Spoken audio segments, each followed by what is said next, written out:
Mind play date movie explained. कहानी start होती है साइमन से, जो एक बिलियनियर है और मेडिकल साइंस में इंटरेस्ट रखता है। वही जेफ के क्लोन बनाने का प्रोजेक्ट को फाउंड करता है। जब जेफ सीजे के साथ बॉन्डिंग कर रहा था, तभी ब्रेन को मेडेक्स के आदमियों का फोन आता है। उन्हें धमकी दी गई, अगर ब्रेन ने उनकी मदद नहीं की तो उसकी वाइफ एमिली को नुकसान पहुंचा देगा। एमिली को बचाने के लिए ब्रेन ने मजबूरी में जेफ और सीजी को धोखा देने का फैसला किया। मेडेक्स के आदमियों ने ब्रेन को एक लोकेशन दी और ब्रेन ने वही लोकेशन जेफ को दे दी, झूठ बोलते हुए कि उसने अपना रिसर्च से यही जगह मेडेक्स के बेस के तौर पर ढूंढी है। जेफ को ब्रेन पर भरोसा था, इसलिए वो बिना सोचे समझे मेडेक्स के ट्रैप में चला गया। वहाँ मेडेक्स खुद आता है और सीजे को वापस ले जाता है। जेफ उससे पूछता है कि उसका क्लोन क्यों बनाया गया और उसका क्लोन इतना इमोशनल क्यों है। मेडेक्स कोई जवाब नहीं देता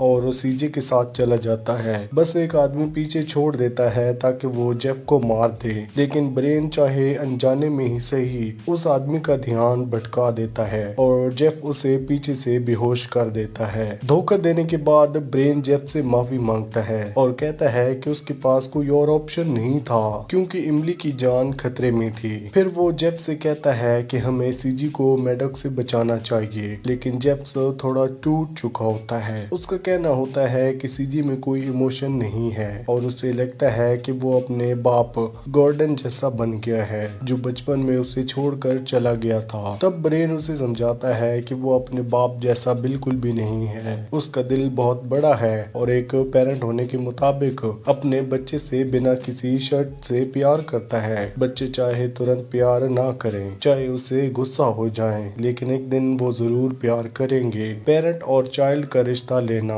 बल्कि केयर और समझ पर होता है। ब्रेन ये सब कुछ कह देता है, तभी बेहोश हो जाता है। मेडोक्स के आदमी का फोन बजने लगता है और कहानी यहाँ से एक नए मोड़ पर चली जाती है। जेफ ने मेडोक्स के आदमियों को फोन उठाया और देखा कि उसमें जीपीएस सिग्नल दिख रहा है। लूकस ने अपनी जैकेट सीजी को दे दी जब उसे ले जाया गया था और उस जैकेट के अंदर लूकस का फोन था। जेफ ने समझा कि सीजी ने उस फोन का ट्रैकर ऑन कर दिया होगा ताकि कोई उसे बचाने आ सके। यही सोचकर जेफ ने डिसाइड किया कि अब वो सीजी को बचाएगा, चाहे कुछ भी हो जाए। ब्रेन और लूकस भी उसके साथ निकल पड़े क्योंकि अब सब एक ही मुश्किल में फंस चुके थे। अब जब शुरू से ही कह दिया गया था तो पूरा करते ही वही बात हो गई थी। लूकस गाड़ी में ही रुक गया जबकि जेफ और ब्रेन अंदर गए। वहां जाकर उन्होंने देखा कि मेडोक्स ने जेफ का सिर्फ एक ही नहीं बल्कि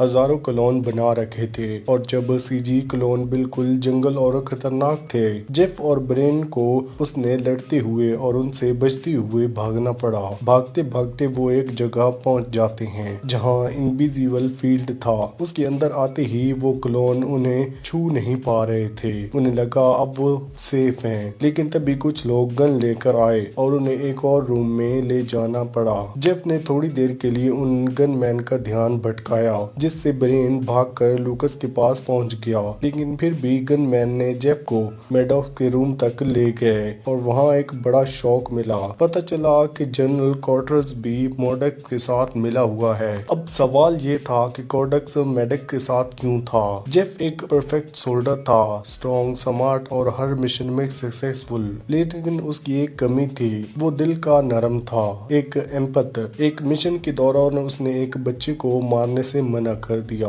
क्योंकि उसे पता था कि वो बेगुनाह है, पर कॉर्टर्स के लिए ये एक वीकनेस थी। उसे ऐसे सोल्जर्स चाहिए थे जिनके दिल में इमोशन ना हो, इसलिए उसने जेफ को एक नई पोस्टिंग दे दी। उन्हें ये उम्मीद नहीं थी कि जेफ को सीजी के बारे में पता चल जाएगा। प्लान ये था कि तब क्लोन्स बनाए जाएं, तब जब जेफ को वही गार्ड बना के रखा जाए ताकि असली सोर्स उनके पास हमेशा रहे। लेकिन जब जेफ ने सीजी को ढूंढ लिया, सब कुछ बिगड़ गया। अब कॉर्टर्स और मेडोक्स दोनों चाहते थे कि सीजी वापस उनके पास आ जाए क्योंकि सीजी उनकी प्रॉपर्टी थी जिससे वो किसी भी हालत में खोना नहीं चाहते थे। सीजी को बनाने में करोड़ों डॉलर खर्च हुए थे। मेडोक्स और कॉर्टर्स के लिए सीजी एक प्राइसलेस एसेट था, इसलिए वो उसे कभी भी आजाद नहीं छोड़ सकते थे। अगर सीजी बाहर रहता तो लोगों को जल्दी समझ समझ आ जाता कि उसका फेस जेफ से मिलता है और फिर उनका पूरा सीक्रेट प्रोजेक्ट एक्सपोज हो जाता। उनका मेन मोटिव ये था कि वो इंसानों से ज्यादा एफिशिएंट सोल्डर बना सकें, ऐसे जो ना दर्द महसूस करें, ना गिल्ट, ना इमोशन। कहानी का मैसेज भी कुछ ऐसा ही है। इंसान जंग खत्म नहीं करना चाहता, बस उसे और परफेक्ट बनाना चाहता है। कॉर्टेस के कहने के मुताबिक कि सोल्डर को सबसे ज्यादा नुकसान पीटीएसडी से करता है। जबकि लोग ये सुनते हैं तो आर्मी ज्वाइन करने से डरते हैं। ऐसे ही एक्सपेरिमेंट पे जेमन मैन और द टर्मिनलिस्ट जैसी मूवीज भी कमेंट किया था, जहां इमोशनल या मेंटलिटी कंट्रोल सोल्डर दिखाए गए थे। प्ले डेट ने उस कंसेप्ट को और आगे ले जाकर बताया है, एक ऐसी दुनिया जहां मिलिट्री ह्यूमन के बजाय क्लोन का यूज करती है। और सीजी का फाइनल टेस्ट यही था, देखना कि क्या वो बिल्कुल इमोशनलेस है या फिर नहीं। टेस्ट सिंपल था, सीजी को जेफ के क्रॉस बो से मारना था। तब फिर से ब्रेन ने अनजाने में एक डिस्ट्रैक्शन क्रिएट किया और जेफ ने एक ही पंच में कॉर्टेस को बेहोश कर दिया। एंड में जेफ, ब्रेन, लूकस और सीजे फैसिलिटी से बाहर निकल आए। जेफ ने बिल्डिंग पे बॉम्ब लगा दिया और पूरी जगह उड़ा दी ताकि कोई और क्लोन कभी दोबारा न बन पाए। सब कुछ खत्म होने लगता है, लेकिन मिड क्रेडिट सीन में ट्विस्ट है। जेफ और सीजी वापस ब्रेन की लाइफ में लौट गए हैं, क्योंकि अब नए बैड्स गाइज उनके पीछे थे। इसका मतलब ये था कि मैडस का पूरा एम्पायर खत्म नहीं हुआ था। उसके जैसे लोग दुनिया के अलग अलग पार्ट्स में ऐसे ही फैसिलिटीज चला रहे हैं। और एक और सवाल बचा है, क्या जेफ ने सच में मैडक्स और कॉर्टेस को मार दिया था? शायद नहीं, शायद उसने एक्सप्लोजन सिर्फ दिखावा करने के लिए किया हो और असल में उन लोगों को जिंदा छोड़ दिया हो। जेफ एक अच्छा इंसान है, हो सकता है उसने मैडक्स और कॉर्टेस को जैसे बैड लोगों को मार दिया हो, लेकिन सीजी जैसे क्लोन्स को नहीं। उसने एक क्लोन सीजी को इंसानियत सिखा दी,